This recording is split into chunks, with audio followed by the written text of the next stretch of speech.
It tastes like so many things. I think that's the best part about it, is that it's so flavorful. They just have so much taste that I think you're missing in a lot of food that you buy at the grocery store that's sweet or salty, that doesn't have these like delicate, complex, subtle, nutty, bitter, fruity, floral flavors. We aren't a certified organic garden, but we do practice sustainable and organic growing methods.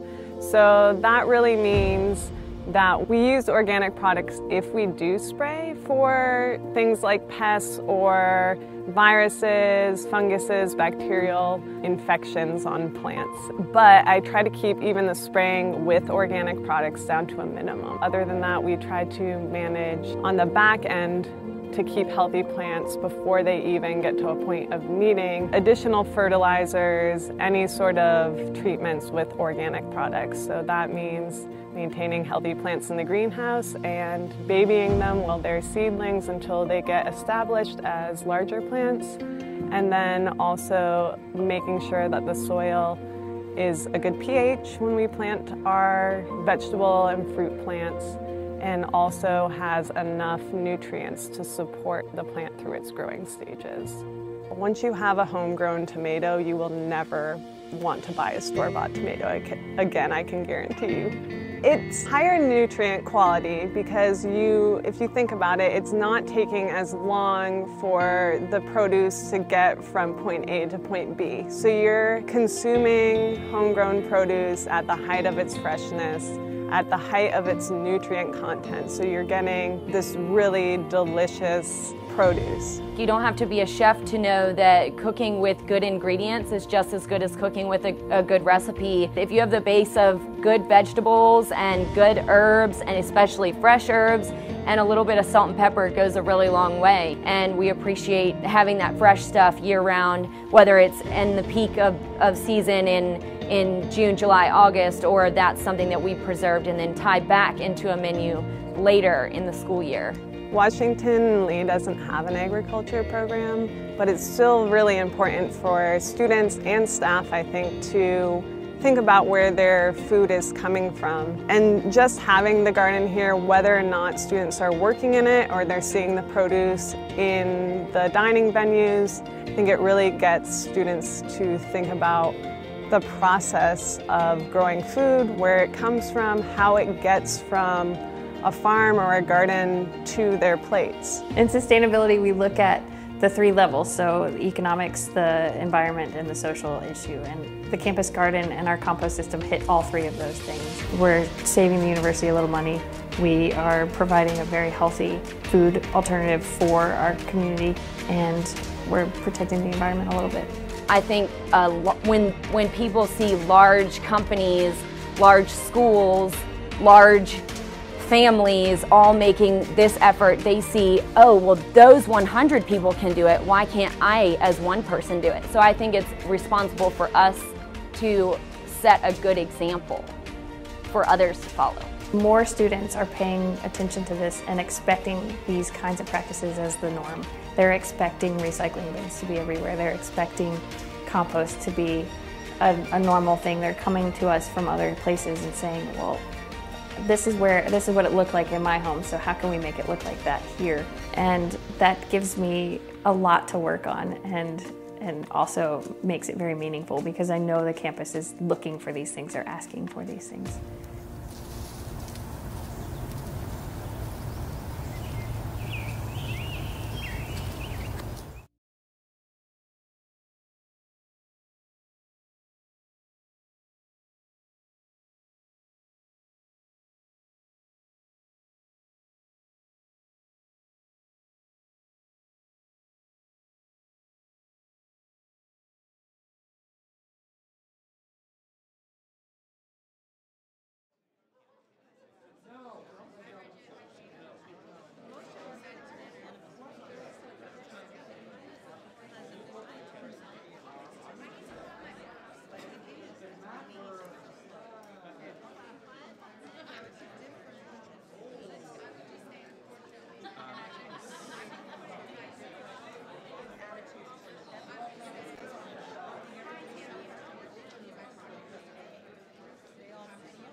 Are they on? I don't hear them. Yeah.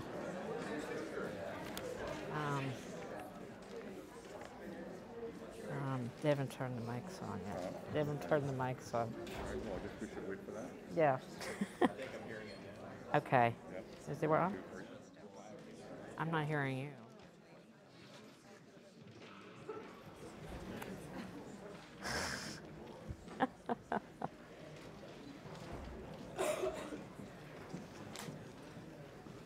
He was,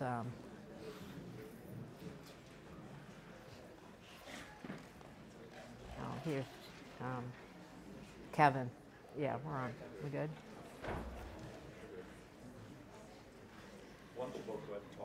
Okay. Is your mic? We're talking. We're testing. Okay, excellent. Thank you, Kevin. Good evening.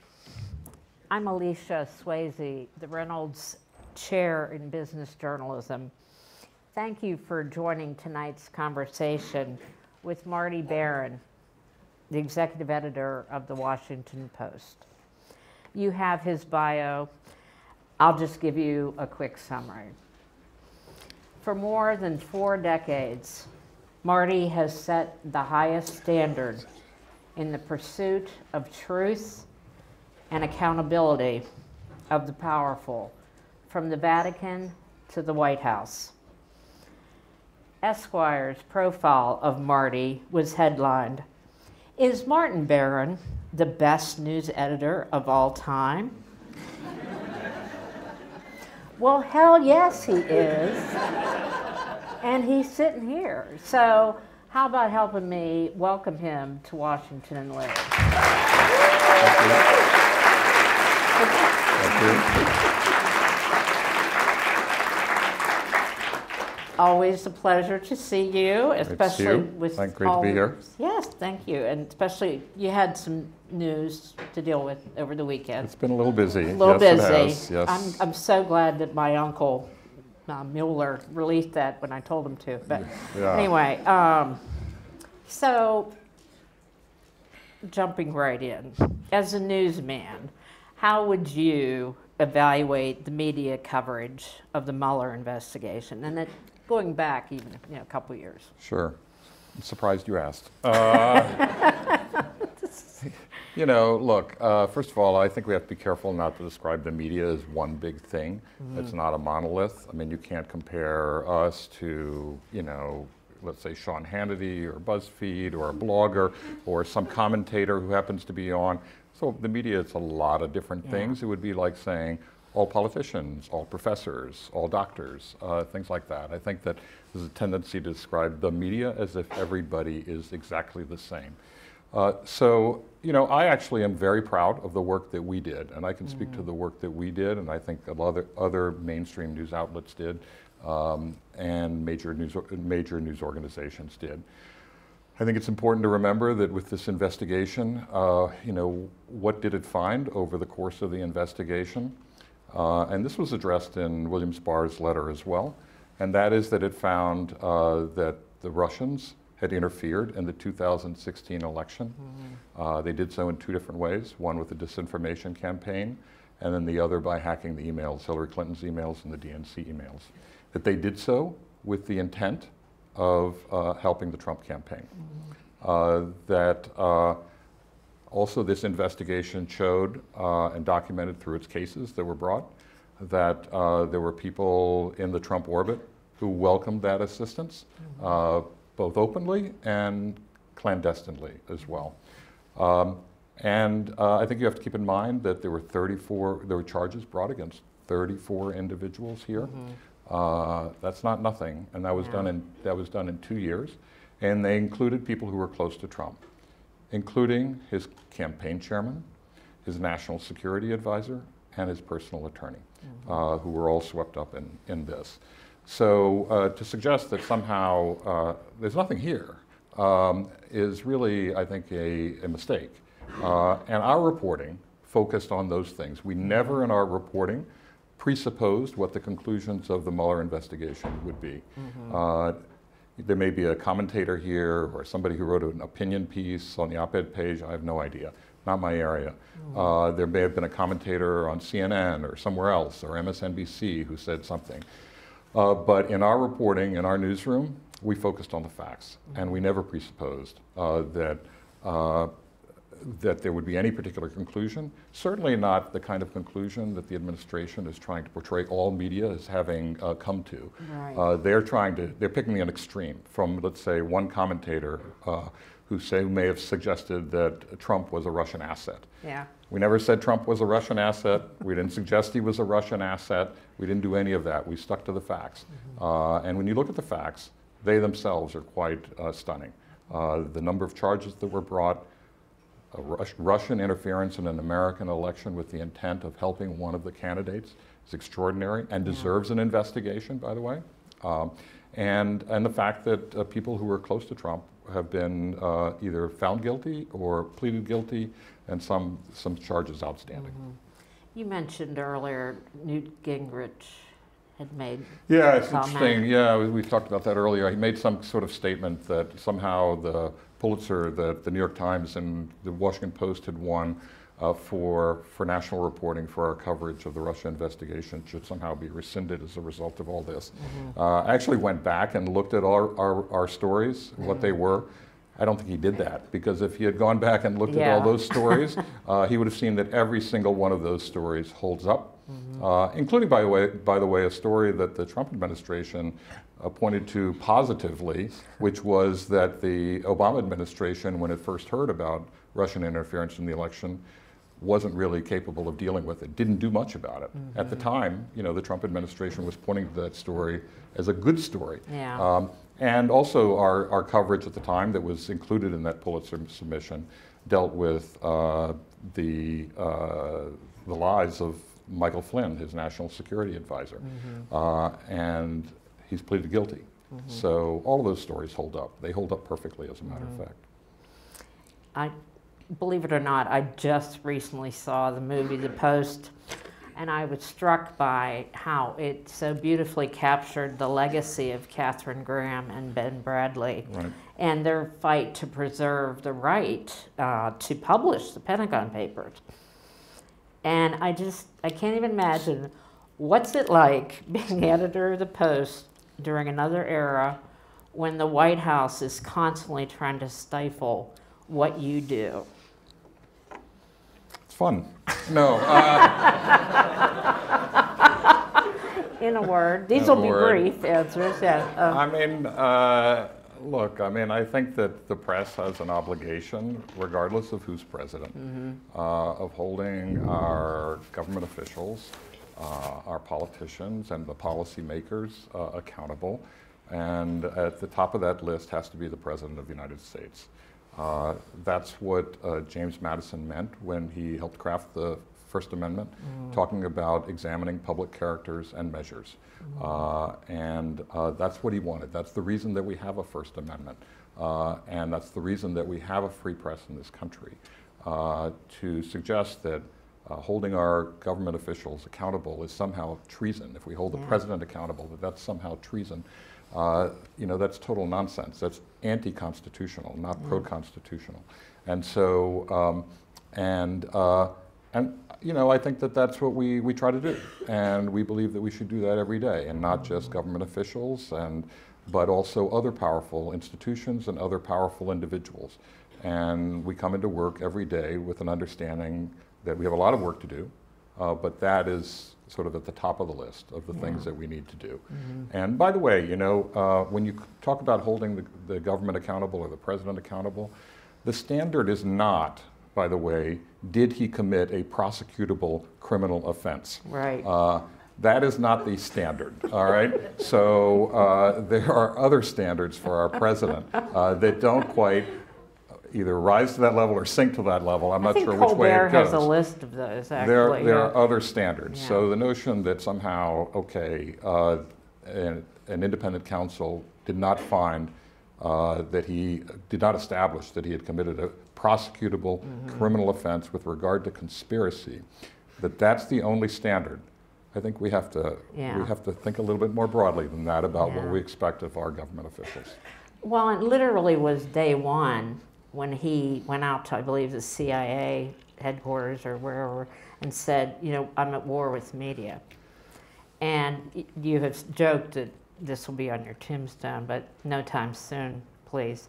That's out of my hands, by the way. So. We had the former police chief drive him here just for extra safety. Yeah. You said we're not at war with administration, we're doing our jobs. Yeah. And because again, it just seems like you have to constantly defend. You're right, that is part of the First Amendment. Yeah, I mean, look, I mean, you're right. On the first day in office, the president went to the CIA headquarters, and what did he have to talk about? The media, of course. Mm-hmm. So, and he said, as many of you know, I'm at war with the media, and what I've said since is, we're not at war, we're at work. We're just doing our jobs. Mm-hmm. We're doing the jobs as we were expected to do, as conceived by the founders of this country, and as the press has done over a long period of time. Which is not to say that we're perfect, which is not to say that we're flawless. We're imperfect and flawed just like people in any other profession, and right. we make mistakes. But a mistake, by the way, is not fake news. Right. It's just a mistake. Yeah. And so, you know, our job is to hold the president accountable, it's to hold the government accountable, it's to hold other powerful institutions and powerful individuals accountable. And in doing that, that is not engaging in war. Mm-hmm. That's just going to work. Yep, yep. You know, we teach students to get the facts straight, but how do you frame news coverage when so many people can't even agree on what constitutes a basic fact? Was it Tim Apple? Was it Tim Cook? Well, I think we know what the facts were in that instance. You know, that was an interesting situation because the president was recorded on video and audio. Mm-hmm. We could see it with our own eyes and our own ears. And it's not a big deal. It's like some small slip up where he said he was referring to Tim Cook, the head of Apple, and he called him Tim Apple. And so, you know, people noticed that and wrote about it. Not a big deal, just right. a light moment. And his first explanation was that he said Cook really softly so that it was like Tim Cook, Apple. And then later he tweeted out that no, he actually said, he changed his story, that it was, he actually said Tim Apple to save time. Now, I don't know how many milliseconds that is of time saved, but first of all, those are two contradictory stories. Yeah. And second of all, and most importantly, it's something that we saw with our own eyes right. and heard with our own ears. And why not just accept that it was just a slip up? But more serious examples happen all the time. And there are more serious examples. I mean, and this is the thing, is that, well, why can't we just accept, you know, facts? But we have a situation these days where people won't even accept basic facts. We can't agree on the basic facts, and that's a real, you know, that's a real risk in our society today, particularly in a democracy where you hope to have a democracy, that you can disagree and should disagree about what our policies should be, what the prescriptions for all the problems we have in society should be. Your analysis can differ. But fundamentally, we have to agree on a baseline set of facts, like what happened yesterday. Right. And at the moment, we can't seem to agree on that everything is viewed through a partisan lens. And that's really disturbing. And the way that sometimes people view it is, well, it's a fact if it's good for my tribe. Yeah. And it's not a fact if it's bad for my tribe.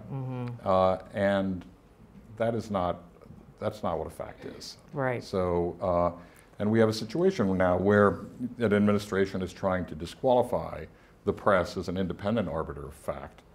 And not just disqualify the press as an independent arbiter of fact, but disqualify others as well, including scientists, including historians, including law enforcement, intelligence agencies, you name it, medicine, doctors, and disqualify all independent arbiters of fact, and say that only we are the tellers of the truth. Yeah. Look to us for the facts.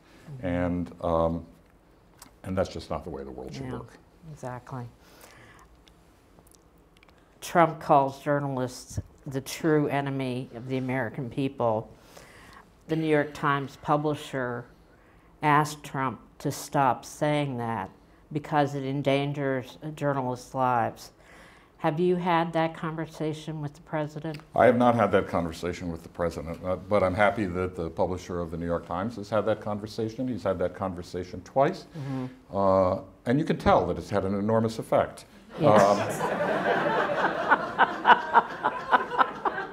So it's kind of He took it to heart. He took it to heart. It's had no effect. So, look, I mean, I think it's a dangerous thing to say. Yeah. I think it puts the lives of journalists at risk. He should know that. Yeah.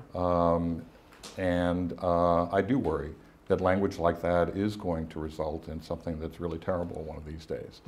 And I think that, you know, that a president and all people need to be careful in the language that they use, particularly any language that might suggest that people use violence against others, regardless of their political views. Right.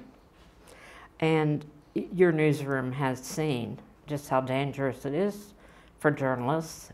Jason Rezaian and his wife Yegi were kidnapped in Iran, and the Post worked on one hand to bring them home, while others covered the story. And I was just wondering how you navigated that as the editor, because you're used to just covering the story, not the other part. Right. Well, of course, it was a shock to us. I mean, Jason was a correspondent of ours based in Tehran. He was there with his wife, Yegi, who's an Iranian citizen, and Jason had dual citizenship, born in the United States, but his father was from Iran, so he had dual citizenship. And one day, he and his wife were just picked up at home and taken to Evin prison, which is the worst prison in Iran by many accounts. Both of them were, for a time, put in solitary, and Jason, for a longer period of time, was in solitary, and he was in prison for 544 days.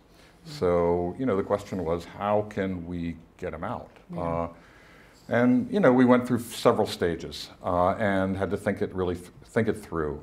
Initially, you know, we weren't sure. A lot of times these things get resolved very, very quickly, and we were hopeful that this would be resolved very quickly, but as it became clear that it would not be resolved quickly, we became increasingly vocal. My job as the editor was to be essentially the primary spokesperson for the Post and for Jason, and to make sure that we kept his case alive all the time, and to encourage other media outlets to raise this issue with Iranian officials wherever they might be, wherever they might be interviewed, wherever they might have a press conference, that somebody somewhere in the world, among the press, was raising this issue, and not just among the press, but that among the diplomatic corps as well. So there were others who were working the diplomatic corps. I was really working the press and being on TV and being the public face and being the spokesperson during that time. And then other people on our staff were really working with his family and staying in communication with his brother and his in-laws who were in Iran, and with his wife once she was released, but was still in Iran. Yeah. And, you know, thank God he came home. And he's just recently written his book, or published a book, about his 544 days. Did it reveal things that even you, as a colleague who was following this, you didn't know about this horrible time? Yeah, I mean, it did. I mean, I didn't really know a lot of details about what his time in prison was really like. He hadn't spoken about that, and I think he was reluctant to. Yeah. When he was released, he initially was taken to an American base in Germany, and several of us went there to see him. Our foreign editor, myself, and ultimately our owner, Jeff Bezos, flew there to pick him up with his plane and brought him back. But he, at the time, you know, I think he was still suffering some trauma from his experience there, as anybody would, and he wasn't talking much about it. But I think over time, he felt more comfortable talking about it and describing what his life in prison was like, particularly his encounters with his inquisitor. Reporters like to go to places around the world to put a face on the news. with the violence against journalists, have you changed where you will send foreign correspondents for the Post?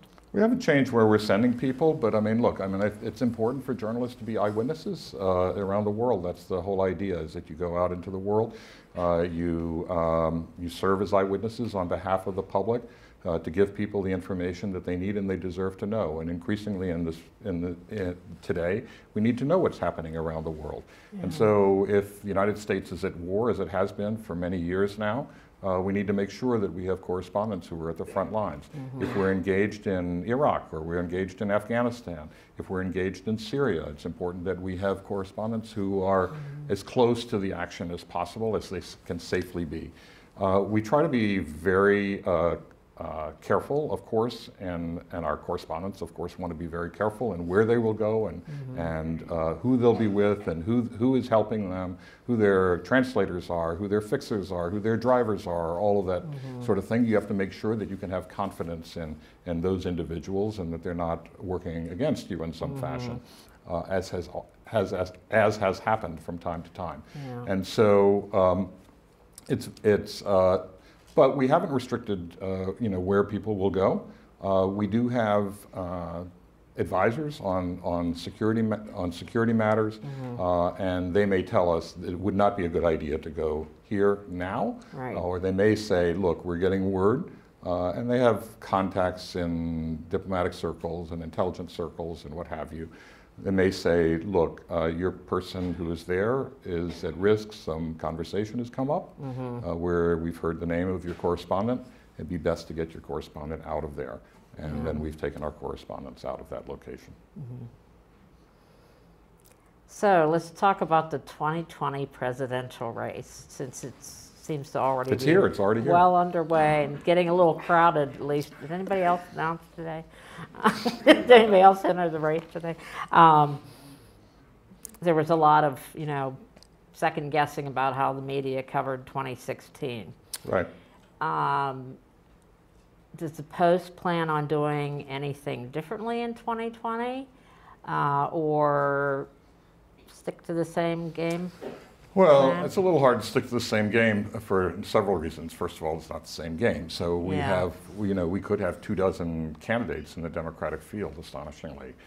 So whereas last time we didn't have that many candidates, we had, at the beginning, we had 3, as I recall. So including the governor of Maryland. People have forgotten, but he was in the race. So how soon we forget? Martin O'Malley, so the former governor of Maryland. So. And then it was Hillary Clinton and Bernie Sanders, of course, in the Democratic race. And the numbers were actually in the Republican field, although those numbers were not as large as they are now. Look, I mean, it's important for us to, there are several things that we want to do. First of all, we're not declaring anybody a front runner, so that's for sure. Yeah. What we want to do is we want to make sure that we highlight many of the issues at an early stage. We want to take the measure of what the American public is genuinely interested in. We have added 6 people to our political team in preparation for this race, and we've deployed them in covering the candidates and also deployed people on what we call the America team to just get out in the country and talk to members of the public, to get a sense of what they're concerned about and express those in some fashion in the Post. And so I think the failure in 2016 was not in 2016. I think it was maybe in 2012 and in 2013. And that is that we didn't do a good enough job of really understanding the grievances and anxieties of much of the American public that would give rise to a candidate like Donald Trump.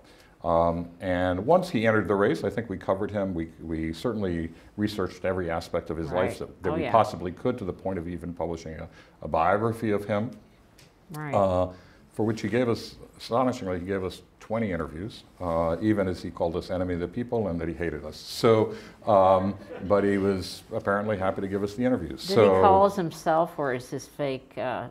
No, that was his John Barron. Yeah, I don't know why. He uses that during divorces, I guess. Sorry. He hasn't used that in a while. Yeah. So, no, that was him. Yeah. But we want to. So we want to get out in the country. We want to listen, do a really good job of listening. I think that's one of the most important jobs that journalists can do, is really be generous listeners to what people have to say. It is challenging to cover a field that's as large as that, because how do you decide how to deploy resources? We can't put 24 reporters out there to cover every candidate all of the time.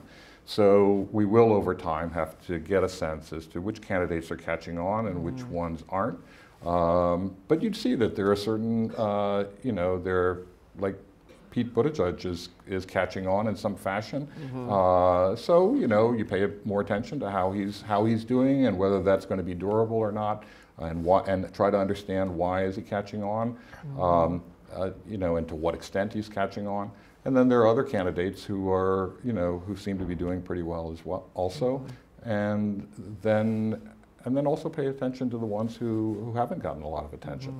The candidates bear the responsibility for succeeding on their own, and we'll just have to see how they do. It's a challenge for sure. One of the stories you have to cover is your owner, Jeff Bezos, not your personal newspaper's owner. Let me clarify that. The newspaper's owner, and he actually broke news on social media about the National Enquirer's blackmail threats.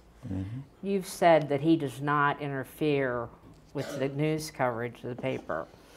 As a journalist, why is that so important?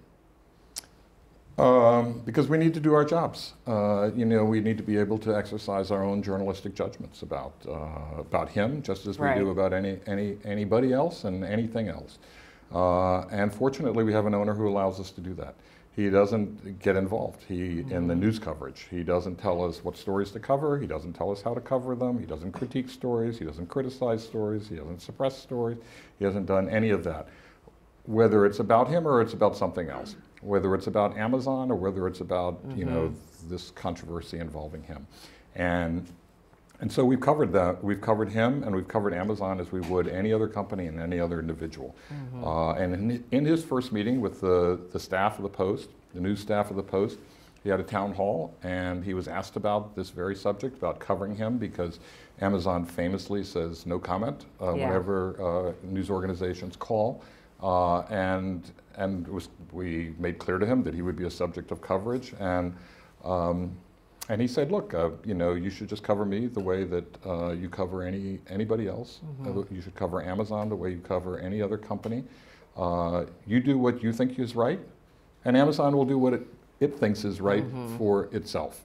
And that's the way it should work. And he has reiterated that on multiple occasions, and he has stood by that, and I'm grateful for that.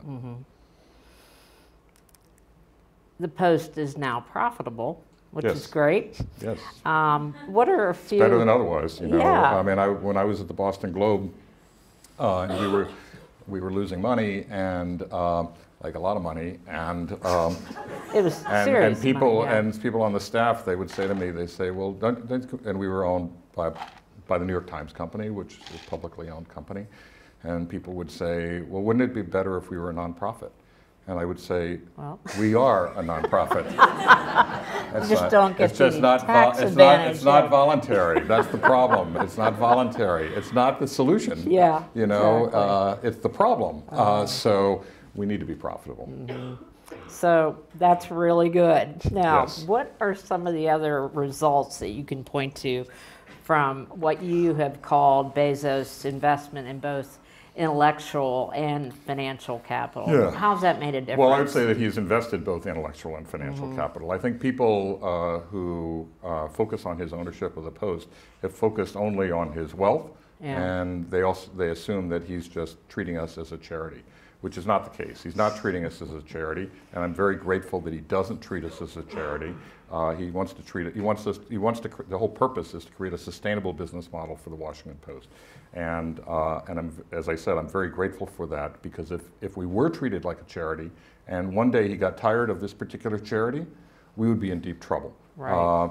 And now he's expressed no intention. In fact, the opposite. He's expressed an intention to continue to own the Post.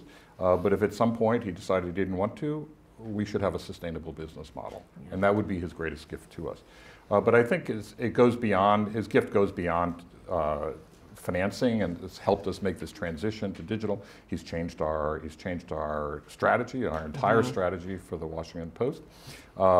And that's the important part, is that he's brought this intellectual capital about how we should position ourselves as a news organization, what kinds of business strategies and tactics we need to use, what our marketing might be like, his understanding of technology and how we should invest in technology, how we should measure the efficacy of that technology and the approaches we're taking. And stay out of like what the news coverage should be and what stories we're doing, but look at all of the other things that are incredibly important: pricing, marketing, technology, business strategy, business tactics, things like that. And it seems like you've been able to experiment with some things such as the Lily, the publication for millennials, and podcasts seem to be very popular. Yep. Sort of old is new again here. How much of a time frame do those tests have before you say, this one's not going to stick? We don't have a time frame, and that's one of the great things. I mean, when he acquired us, he said, we're going to try a lot of experiments, and I'm going to give you runway. He didn't tell us how long the runway was, but the one thing that was clear is that was runway for taking off, not the runway for landing. Right. But he doesn't put a time frame on it, which is a sharp contrast to what I experienced elsewhere, where at many newspapers, for example, they would say, okay, maybe we have funds for 1 or 2 experiments, 2 initiatives this year. Right. And they would ask you for what the return on investment would likely be, and of course you had no idea. Yeah. So you just made up some numbers, and so that you could get it financed, and everybody would nod their heads, and then sure enough, the numbers didn't materialize in the first quarter because everybody was looking at it. Needed to produce instant results, and nothing can produce instant results. It needs time to settle in. The customers need to really realize that it's there, first of all. And then you'll see that some things are working and some things aren't. So he doesn't set a time frame on it. We set our own time frame, and it's our judgment as to whether is it working or is it not working. Is this something that we should continue or not continue? And keep in mind sort of what is the purpose of what we're doing? How does it fit into our core strategy? So, you know, what we're trying to do these days is to get more people to subscribe. And because the advertising market digitally is really a problematic market where rates continue to go down, and the digital advertising just gets sucked up by the major platforms like Facebook and Google and Amazon and others like that. And so it's important that we develop a direct relationship with customers, that they pay us for the work, not expect it to be free, as it had been for a long period of time. And so all of these things that we do are designed to get more people reading us, get more people liking reading us, wanting to read us every day, essentially becoming addicted to reading us, and then choosing to become subscribers because they're not going to be able to read everything that they want for free. And so all of these experiments over time, are designed to bring more people to us and ultimately convert them into subscribers. But at the end of the day, isn't it all about content in terms of people want to know what's going on, and they'll read long pieces. They want to know, you know, what is really going on. They do. I mean, you know, and content, by the way, is not a word that I use ever, except in great meetings. story. Right, journalism. I call it journalism. It's like, you know, the only time I use the word content is in a meeting with the business side, because they use the word content. Well, you know, but in a meeting with ordinary people, I never use it, because I always say I hate it because it doesn't mean anything to me. Let's do it again. So it's all about journalism. Let me go on about why I don't use the word content. So, but yes, it is all about the journalism, and increasingly people are looking for. They don't want stuff that's commoditized. They don't want the same thing that everybody else has. You know, they want special work. And increasingly what they want is investigative journalism, accountability journalism as we call it, enterprise journalism, the deep narratives, the longer features, the deep profiles, the explanatory stories that illuminate the world in a way that they would not have seen, that are revelatory. And so that's what they're looking for, is what is it that we can offer that provides distinct value. And they want that regularly. And so that's what we tried to provide. You know, on the investigative journalism front, you know, that's an area that for a long time in our field, there were people in the field who said there's no business model for investigative journalism. It's very expensive, and it doesn't, you know, there aren't huge numbers of people who read it and what have you. So we can't afford to do it anymore. I never agreed with that. Yeah. And now I think we've documented that that's not true.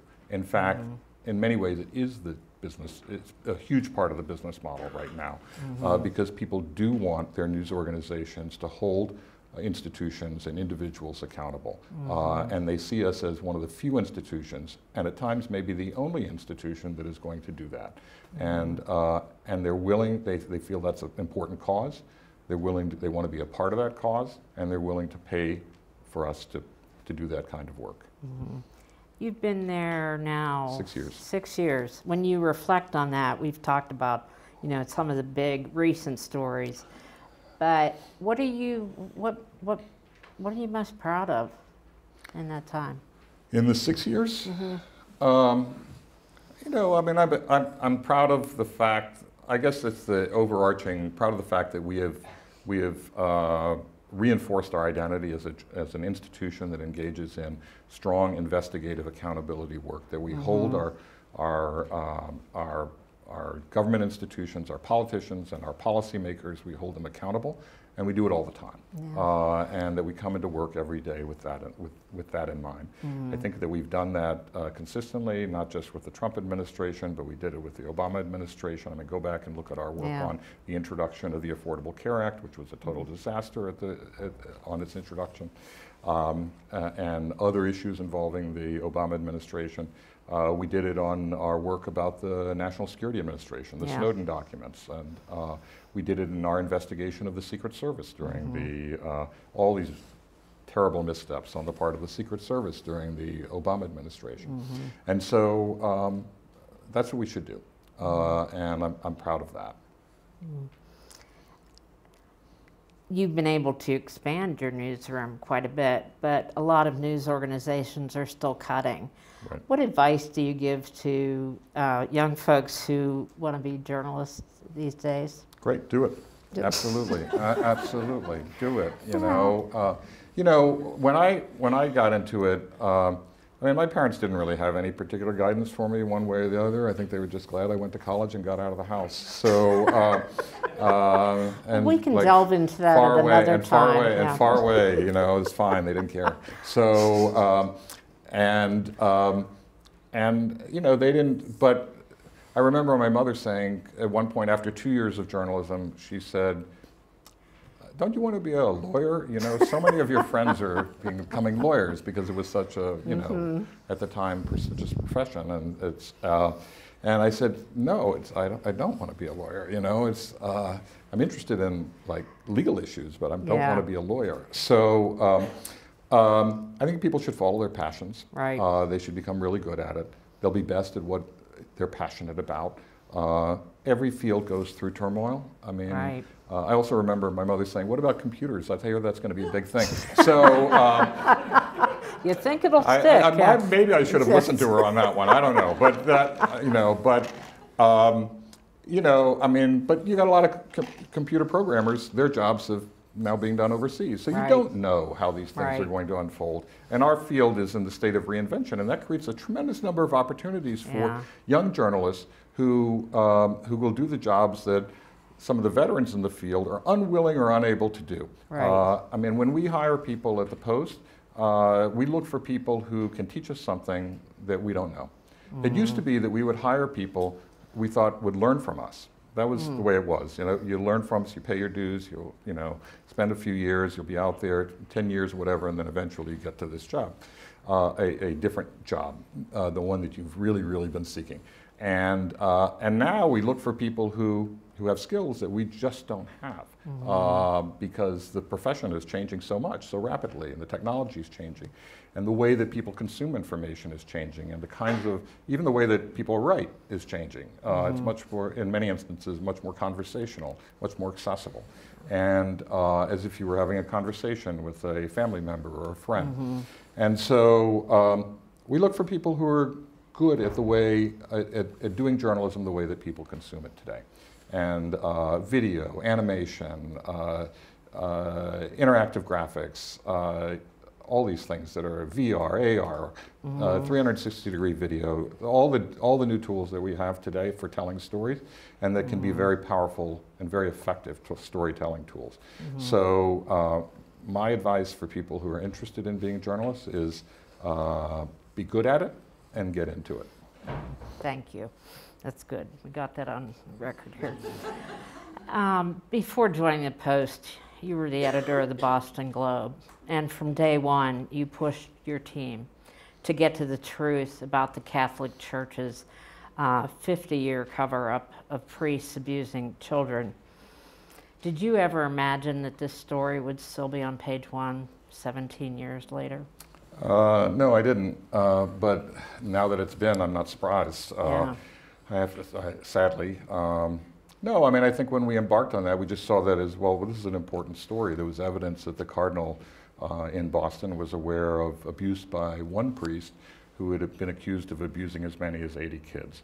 And we set out from that to see if, in fact, the cardinal did know about this priest's abuse and then knowingly reassigned him from parish to parish.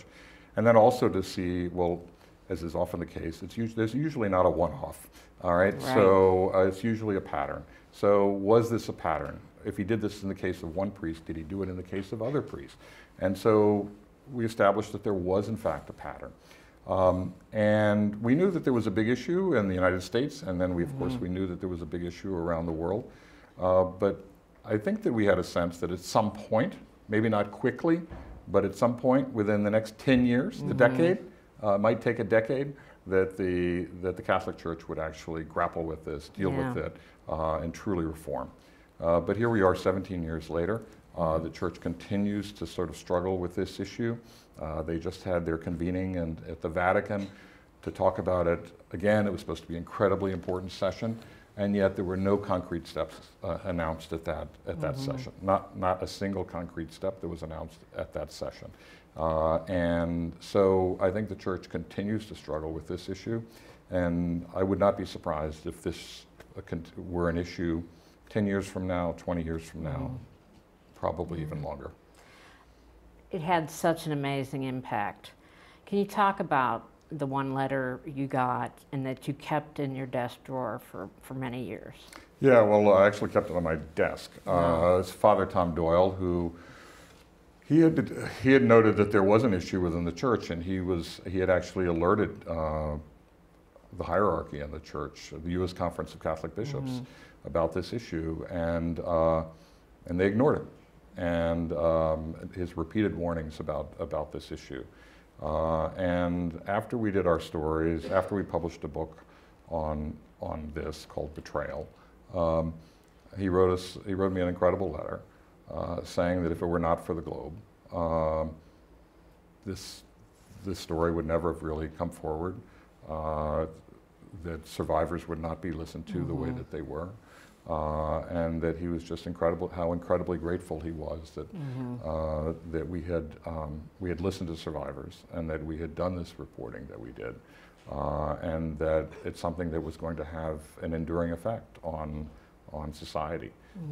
And I've since met him, and I kept that letter on my desk because it just as a reminder of what our mission is, not about just this story, but as a reminder of what our mission is as journalists, and that we always have to be, in particular, that we really need to be listening to ordinary people and what their concerns are.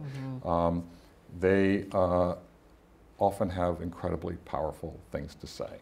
And one of the most important things that we as journalists can do, maybe the most important thing that we can do, is to listen to people and really listen. And so in listening to survivors, we did hear their stories. We heard what they were saying, and we took it to heart, and we investigated. And it made a huge difference to them. And it's probably the most meaningful work, is the most meaningful work I've been involved in. The investigation was portrayed in the movie Spotlight, which has been shown here many times. Liev Schreiber, played you.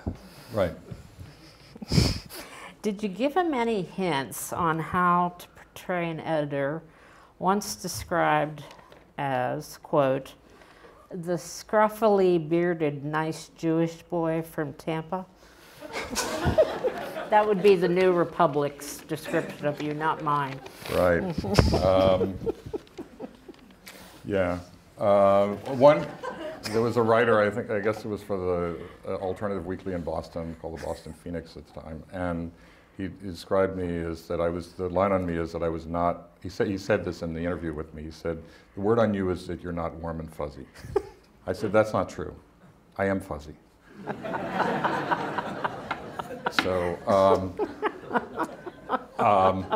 So, you know, I didn't give him any advice. You know, he had a screenplay to work from. Yeah. He came over to the Post to interview me. It lasted maybe 2 hours. I didn't tell anybody in the newsroom that he was coming because I didn't want to see him.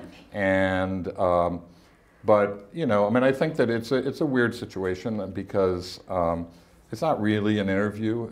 I concluded as we were going through this whole thing. It was basically like he was just trying. It was like a psychologist. He was trying to understand. He was trying to understand me, and I think he was having a really hard time. And he actually told the director that he did have a hard time. You know, because the director asked me afterwards. He said, "Well, how did it go?" Yeah. And I said, "I think it went okay. You know, we only spent about 2 hours together, but I think he was having a hard time really understanding me." I said, "What did he say?" And then about a day later, the director sent me a note. He said, he was having a hard time understanding you. So, so how'd he do? How did he do after it was all said and done? Well, that's for others to judge. I think he did. I think he did really well. I mean, I think that it's really hard to portray someone who doesn't emote. So, really, really hard. So I made it really difficult for him. I'm feeling the warmth, though. I really am. Right. Fuzzy, you got. Yeah. But So I'm was, feeling you know, I'm sure he went out of there like, what the hell am I going to do here? But and so I think he did a good job. Friends of mine have said that, look, you didn't evince any sense of humor in the movie, and you do have a sense of humor, and I hope you think I do.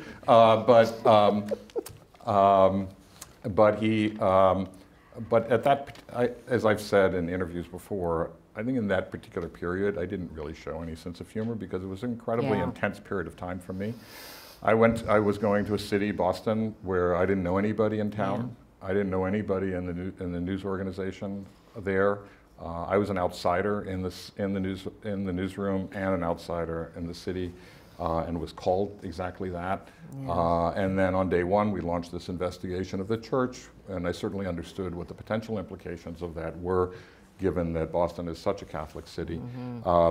And then 6 weeks after my arrival, we had 9/11. Yeah. And 2 of the planes flew out of Boston. There were lots of Bostonians who were killed in that.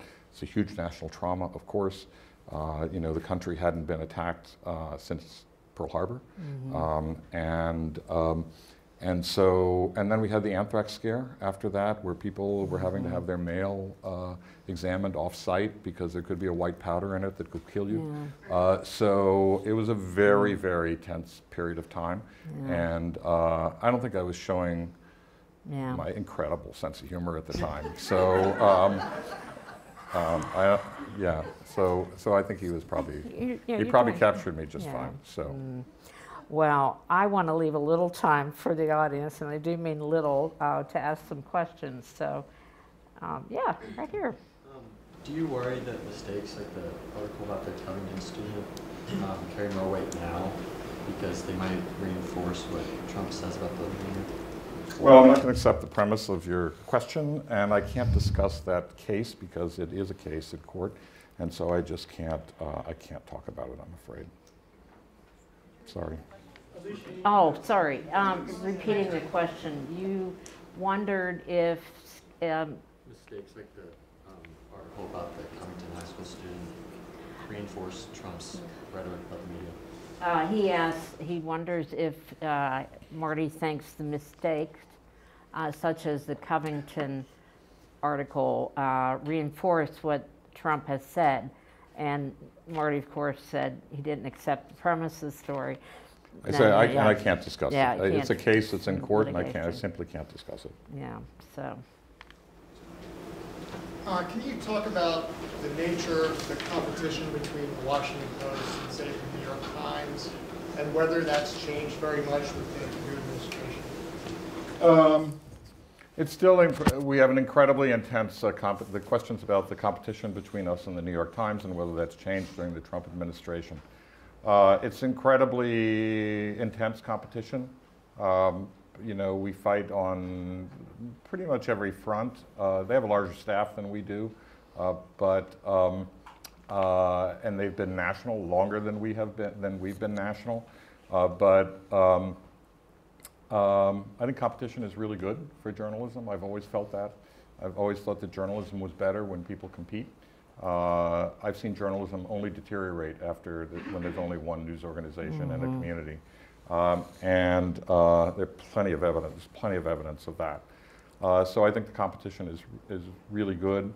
You know, they try to hire a lot of our people. They've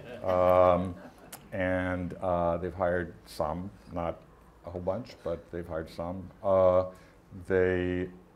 we have a pretty good relationship with them generally. I mean, I'm personal friends with the editor of the New York Times. We work together at the New York Times, and we've been friends ever since. And I think at a time where the press and particularly our two news organizations are under attack on a daily basis, if not many times during the day, from this administration and its allies, we feel a sense of a certain bond with each other, and that we feel united in the overall cause, the overall purpose of journalism. Do you worry at all about the decline in local news? Do I worry about the decline in local news? Yes, a ton. I think that there is, look, one could come up with a lot of different crises in American journalism today, but the biggest crisis is at the local level. There's no question about it. The most serious crisis is at the local level, because no one has come up with what we could consider a truly sustainable business model for local journalism, and we continue to struggle with that. And so we've seen a lot of news organizations at the local level go out of business, and something like more than 1,000 communities in this country, it might be 1,200 or something like that, are considered to be so-called news deserts, where they have no local news coverage whatsoever. You have you know, inadequate coverage of the school board and the county commission and the city councils and the police and the local environmental agencies and all the agencies that you need to cover. And at the state level, the biggest newspaper in the state may have one or two people at the state level, in the state capitol, responsible for covering the governor, both houses of the legislature, all the state government agencies, the politics and the policies, and in the spare time is supposed to do investigative reporting, which is not possible. And there's something like 21, the last numbers I saw were that in something like 21 states have no newspaper with somebody in Washington covering a congressional delegation. Yeah. And so, you know, politicians and government officials are fully aware that nobody's paying any attention. And that's not a good thing for democracy, honestly, and it's not a good thing for honesty in government. And so that is the biggest crisis, and it's really important that we try to find a solution to that. I happen to be on the board of something called the Knight Foundation, which is the biggest funder of, you have a Knight professor here? Yes, we do. So, the biggest funder of journalism in the country, and they just announced a huge new initiative to try to support local journalism and come up with new models. But we recognize that that is a really difficult task, but a critical task. I think absolutely essential for democracy. I don't think people really need to worry much about, you know, the Washington Post or the New York Times or CNN or Fox or any of those folks. We do need to worry about our local news organizations. In the back. You've worked on a lot of stories where there's both a lot of pressure to get it out and a lot of pressure to cover it thoroughly. How do you manage that conflict on your staff where there's both the pressure for speed and the pressure for speed and pressure for thoroughness, and how do we balance those two? It's really hard, and I think it's one of the great challenges that we face today is that people want their news, they want it instantly, they want their alert, they want you to be first on it, they want you to have a story up. If you don't, they figure that you're not really on top of things. Somebody else gets all the traffic, they get the eyeballs, you're perceived as being a newsroom that's really on, they're perceived as a newsroom that's really on the ball, and yours is not. And at the same time, you want to make sure that it's accurate, that it's in context as best you can. You want to be as thorough as you possibly can in the time frame that you have. Stories unfold. You learn new things along the way, and so it's hard to talk about that in the abstract. It's important that we, obviously that we be careful with what we put out, and we just do the best we can. So I don't know that there's a perfect answer to that, but the speed of covering things today makes things especially difficult. And not just the speed, by the way. It's just the 24/7 nature of things is that it's all the time, and speed all the time. So when I came into the business in 1976 on a full-time basis, I was working for the Miami Herald, and we published a newspaper in the morning, and we published an afternoon edition at 3 o'clock in the afternoon, and that was it. Yep. That was it. So we thought that was a lot. So we have time for one more. Gus? Hi. I was curious on what your thoughts were on the viability of social media platforms like Instagram and Snapchat, which the Washington Post currently has a pretty heavy use of right now with their Instagram TV and then Discover Snapchat stories. Yeah, well, thanks for noticing. So that's why they're there. Well, Instagram seems to be doing fine from what I can tell. It seems to be pretty successful. These social media platforms are incredibly powerful. It's an incredibly powerful way to reach people. That's where a lot of people are living their lives. Now, they may shift from one to the next. Snapchat reaches a lot of people, but it too is sort of figuring things out. Facebook obviously has gone through a period where everybody was using it, and now people probably of your generation, a lot of people are migrating away. And they have various issues that they're dealing with. Google, of course, a huge platform. How many people are searching on Bing? I don't know, anybody here? It's like Google and nothing. And it's not like there didn't used to be other search engines out there. There were plenty of them before Google came along. But Google topped them all, and then it became the search engine. So that's incredibly powerful. So these platforms are just hugely powerful. It's really important that we be there because that's where people are, and we want to be wherever you are is where we want to be, and we want to present our news and our stories in a way that is customized to that particular platform and that particular audience. That's a challenge for us, is to understand each individual audience and to customize our presentation in a way that's really appropriate for that particular platform.